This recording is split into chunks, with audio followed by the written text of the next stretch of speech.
नमस्कार दोस्तों, SS official TV पर आप सभी का स्वागत है।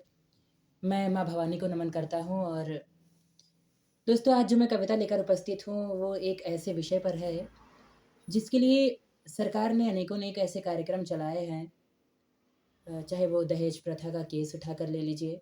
देखिए बहुत सारे हमारे न्यायालय में जो है न्याय व्यवस्था में बहुत सारे सुधार किए गए हैं इससे संबंधित।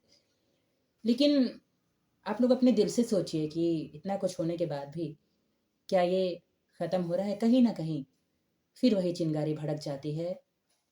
चाहे मैं अपने साथ घटी जो हमारे परिवार के साथ घटी 5 महीने, 6 महीने पहले की जो घटना है उसे उठाकर देखूँ या और भी अनेकों-अनेक ऐसे हमारे समक्ष उदाहरण प्रस्तुत होते हैं, पेश होते हैं। अगर मैं बताने लगूँ या आप लोग सोचने लगे, हम लोग याद करने लगे, तो न जाने कितने दिन बीत जाएँगे।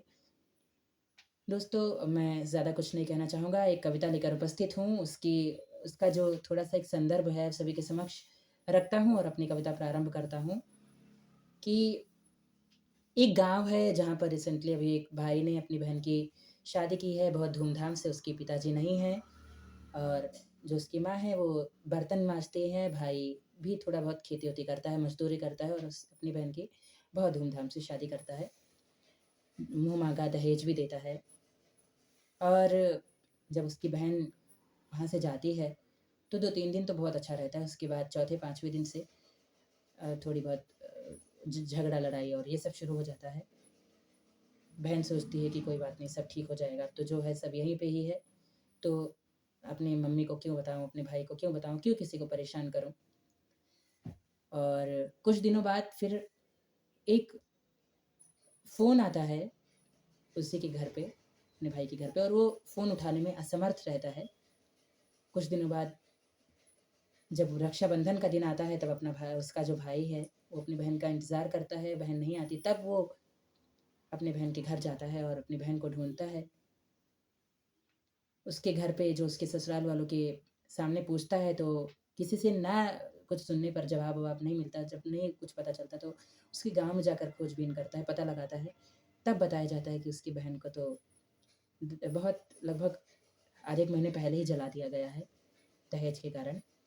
उससे माँग की जा रही थी, बहुत बड़ी-बड़ी माँग की जा रही थी जो अ, वो नहीं अपने मायके में बता पा रही थी, उसे टॉर्चर किया जा रहा था। जब ये भाई को पता चलता है, अपनी मम्मी को इन्फॉर्म करता है, मम्मी भी आती हैं, तब उसका भाई उसके ससुराल वालों से पूछता है, सुनिएगा, कविता का शीर्षक है बेटी जैसी बहू को क्यों जलाते? सुनिएगा कि गर निभा ना सको झूठे नाते तुम क्यों हो बनाते बेटी जैसी बहू को क्यों जलाते सुनेगा कि बेटी जैसी बहू को क्यों जलाते जैसे बहना है प्यारी तुम्हारी वो भी किसी की है राज दुलारी 7 फेरों के 7 वचन देव से घर होलाते बेटी जैसी बहू को क्यों जलाते ध्यान चाहूँगा आप सभी का कि बेटी जैसी बहू को क्यों जलाते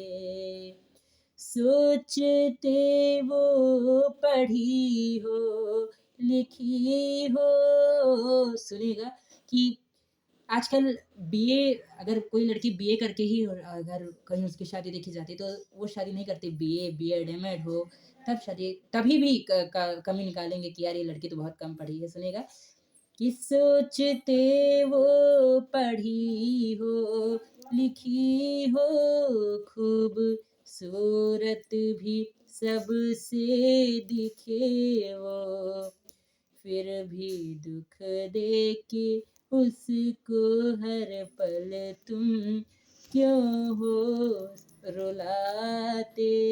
सुनेगा कि फिर भी दुख दे के हर पल तुम क्यों हो उसे रुलाते। बेटी जैसी बहू को क्यों जलाते। सुनेगा कि छोड़ कर के वो घर अपना आई। भाई कह रहा है उसके ससुराल से। सुनेगा कि छोड़ कर के वो घर अपना आई, तेरे खातिर हुई वो पराई। बन भिखारी।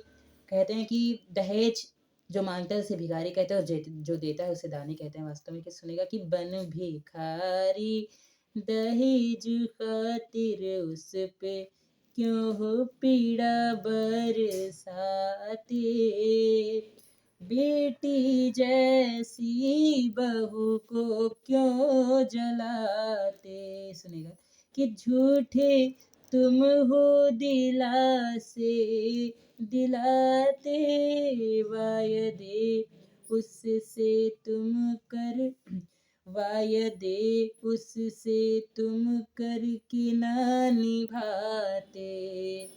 सुनेगा कि झूठे तुम हो दिलासे दिलाते, वादे उससे तुम करके ना निभाते।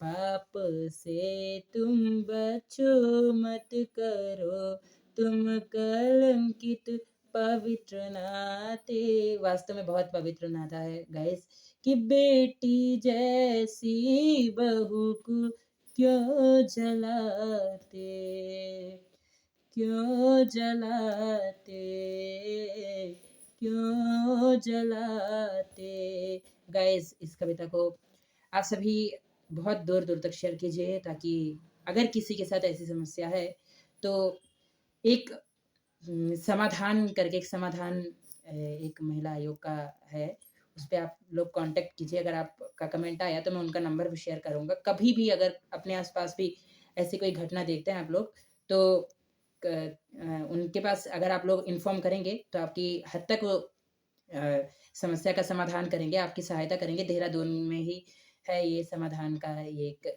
केंद्र है, एक इंस्टीट्यूट है। वो वहाँ के जो अधिकारीगण हैं बहुत अच्छे हैं गाइस, आप सभी की सहायता करेंगे। अगर कहीं भी आप लोग देखते हैं तो उसको अपना ही परिवार समझिएगा, और जिस प्रकार आपके उस जगह पे अपने परिवार को रखिएगा और उनकी सहायता कीजिएगा। ऐसी मैं आप सभी से आशा रखता हूँ। मिलते हैं किसी और कविता के साथ, तब तक के लिए मुझे दीजिए इजाज़त। नमस्कार।